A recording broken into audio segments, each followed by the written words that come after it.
Vous avez tous vu ces images de Gabonais en liesse après le coup d'État qui a renversé Ali Bongo. L'armée a libéré le pays, nous sommes libres. Si ces Gabonais sont si contents, c'est parce qu'ils croient que ce putsch, dirigé par le général Oligui Nguema, met fin au régime d'une dynastie, celle des Bongo au pouvoir depuis 56 ans.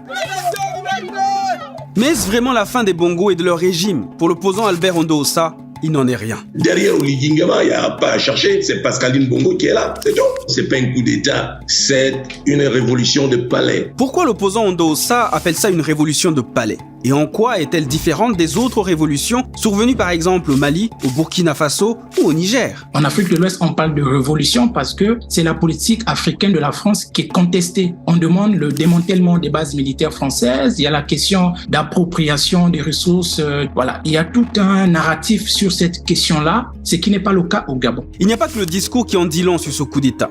En fait, à y voir de près, rien de ce qui a été fait jusqu'ici ne prouve qu'il y aura réellement une fin du système Bongo PDG. Et donc, ce qui est constitutif de la France-Afrique, des élites africaines, des élites françaises, des institutions, des réseaux plus opaques et une adaptabilité, tout ça, c'est encore là. Je vais vous montrer pourquoi la famille qui dirige le Gabon depuis son indépendance est accusée de se maintenir au pouvoir en faisant croire qu'il y a du changement.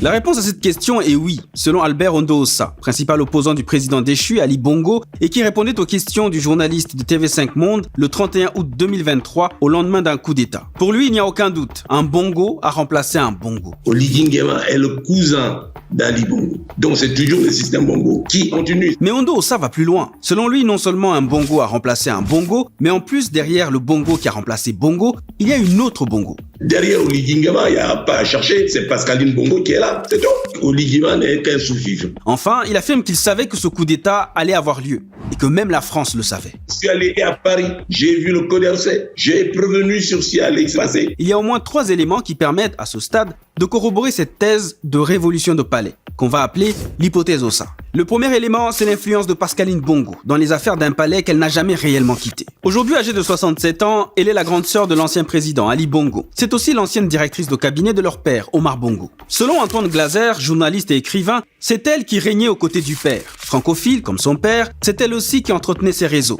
Ancienne vice-présidente d'Elf Gabon, devenue Total Gabon, c'est la digne fille de son père, garante des intérêts de la France-Afrique. Préférée du père selon le journaliste Vincent Higeux, c'est elle qu'Omar Bongo aurait voulu comme successeur en d'autres circonstances. Et donc, quand Antoine Glaser parle de Pascaline comme héritière politique de son père, il faut bien comprendre de quel héritage on parle exactement. Quand Omar était aux commandes, le Gabon était un pays stratégique pour la France. Le pays PMU, comme on l'appelait, riche en pétrole, manganèse et uranium. C'était aussi le pays des opérations clandestines de l'armée française. Libreville avait alors des allures de village gaulois et Omar se rêvait en chef des services secrets français. Sauf qu'à la mort d'Omar en 2009, ce n'est pas Pascaline qui lui succède, mais plutôt son demi-frère Ali, qui à l'époque est ministre de la Défense. Une fois au pouvoir, l'une des premières choses que fait Ali, c'est de remercier Pascaline et un certain Brice Oligui Nguema, qui était à l'époque l'aide de camp d'Omar Bongo. Ce qui nous emmène au deuxième élément, la relation entre Ali Bongo, Pascaline Bongo et Brice Oligui Nguema. Entre Ali et Pascaline, les relations n'ont pas toujours été bonnes et elles se sont encore tendues lors du partage de l'héritage à la mort de leur père. En revanche, Pascaline et Brice sont proches, d'après RFI. Pascaline Bongo et Brice Oligui Nguema ont accompagné Omar Bongo jusqu'à la fin de sa vie et sont donc restés liés. Quand, en 2009, Ali Bongo démet sa sœur de ses fonctions de directrice de cabinet, il éloigne Brice Oligui Nguema qu'il envoie comme attaché militaire au Maroc et au Sénégal. Il en profite également pour prendre ses distances avec la France, car contrairement à sa demi-sœur Pascaline et son cousin Oligui Nguema, Ali n'est pas très francophile. Il est fasciné par les États-Unis, ses copains se trouvent bien plus dans le monde anglo-saxon, au Moyen-Orient ou au Maroc. Ce qui vous donne une idée de la raison pour laquelle, lors du coup d'État, il a appelé à l'aide en anglais seulement.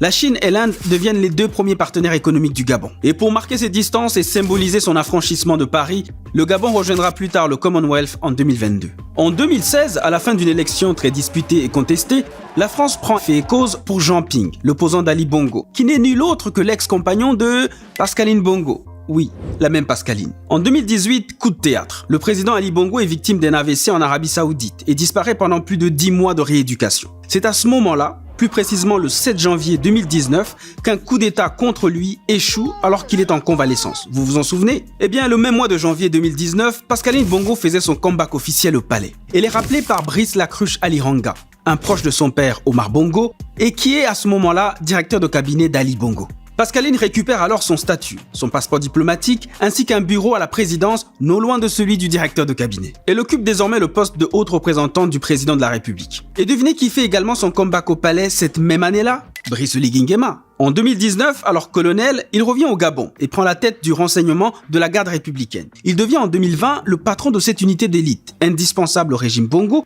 et qui va le renverser 3 ans plus tard. En la rappelant au palais, Brice Lacruche Alihanga semble vouloir faire de Pascaline une alliée de poids dans la guerre des clans qui fait rage à Libreville, notamment le clan de plus en plus puissant de la première dame Sylvia et de son fils Nourdine. Âgé de seulement 28 ans, Nourdine Bongo avait commencé à prendre une place importante au palais. Il était chargé par son père de surveiller le directeur de cabinet qui suscitait déjà la méfiance. Et à raison, puisque selon Le Point, Brice Lacruche Alihanga va effectivement essayer à son tour d'évincer Ali Bongo, sans succès. De retour de convalescence, le président Ali Bongo entame aussitôt une reprise en main du pouvoir. Commence alors la purge du palais. Le 2 octobre 2019, Pascaline perd son statut de haute représentante du président. Le 2 décembre 2019, Brice Lacruche Alihanga est limogé, puis arrêté dans une opération anticorruption baptisée Scorpion. 3 jours plus tard, Nourdine Bongo, lui, est propulsé coordinateur général des affaires présidentielles, poste spécialement créé pour lui. Un poste et des prérogatives qui le font apparaître comme le numéro 2 du palais. Et c'est là que les choses commencent à faire sens. Une hypothèse a émergé au Gabon selon laquelle Sylvia Bongo ambitionnerait de pouvoir imposer son fils Noureddine à la tête de l'État en raison du pouvoir qu'elle a pu avoir depuis 2018, peu de temps après que Ali Bongo ait été victime d'un AVC. Autre détail révélateur, la nomination à cette même période de Théophile Ogandanga, un proche de Nourdine Bongo et qui remplace Brice Lacruche Alihanga au poste de directeur de cabinet du président.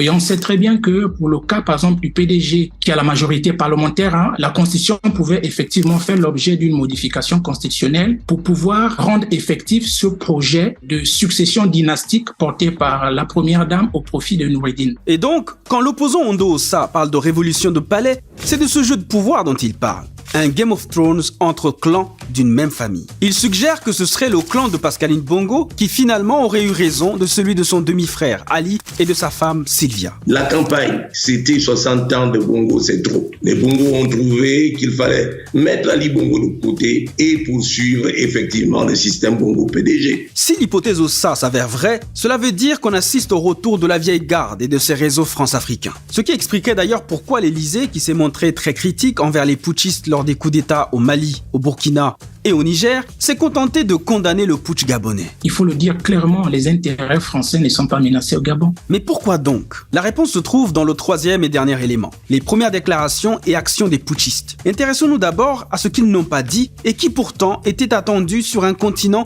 où la politique africaine de la France est très contestée. À aucun moment, les putschistes ont dit qu'ils devaient revoir les accords de coopération militaire entre les deux pays. Cette question-là ne s'est pas posée. À aucun moment, on a demandé le départ des soldats français stationnés à Libreville. Cette question ne s'est pas posée du tout. Au contraire, le général Oligui Nguema aurait donné des gages et des garanties à la France. Selon Africa Intelligence, il se serait entretenu avec l'ambassadeur de France à Libreville, Alexis Lamec, le jour même du coup d'État, le 30 août 2023.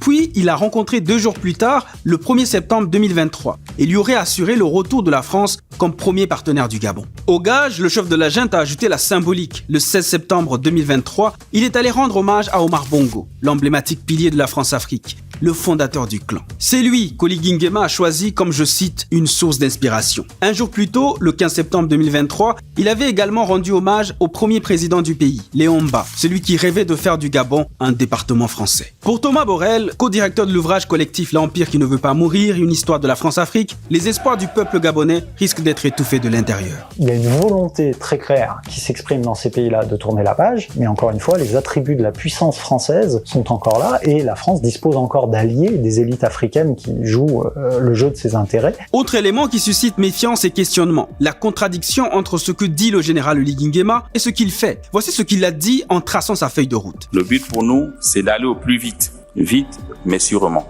Aller au plus vite, ce n'est pas organiser des élections dans le tas où on va se retrouver avec des mêmes erreurs, où les mêmes vont s'accopiner au pouvoir, comme disait Nguema, et ça revient la même chose. C'est pourtant ce qu'a fait le chef putschiste dans ses premières nominations à la tête d'institutions clés de la transition. Il a choisi les mêmes caciques du Sérail Bongo Ou presque. Le nouveau président de la Cour constitutionnelle, Dieudonné Abaowono, est un ancien du régime Bongo. Le nouveau président de l'Assemblée nationale de transition, Jean-François Ndungu, lui aussi est un ancien cacique du régime Bongo, plusieurs fois ministre sous Ali et sous Omar. Le nouveau premier ministre, Raymond Dongsima, pareil, ancien du régime Bongo, qui a viré dans l'opposition. Il a été Premier ministre sous Bongo fils et haut fonctionnaire au ministère de la Planification et de l'Économie sous Bongo père. Et il le reconnaît lui-même, son nouveau gouvernement n'est pas si nouveau que ça. Il n'y a pas trois, mais plusieurs anciens ministres du régime de M.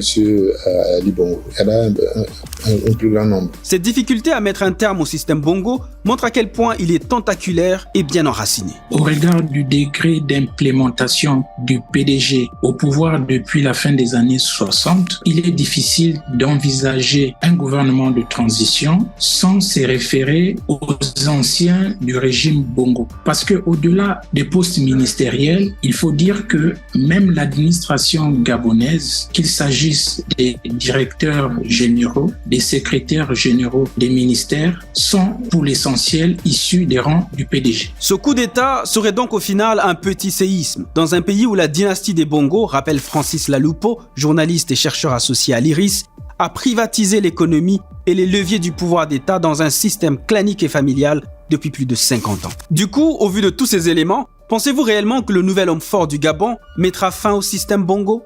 Pour regarder d'autres vidéos, vous pouvez cliquer là.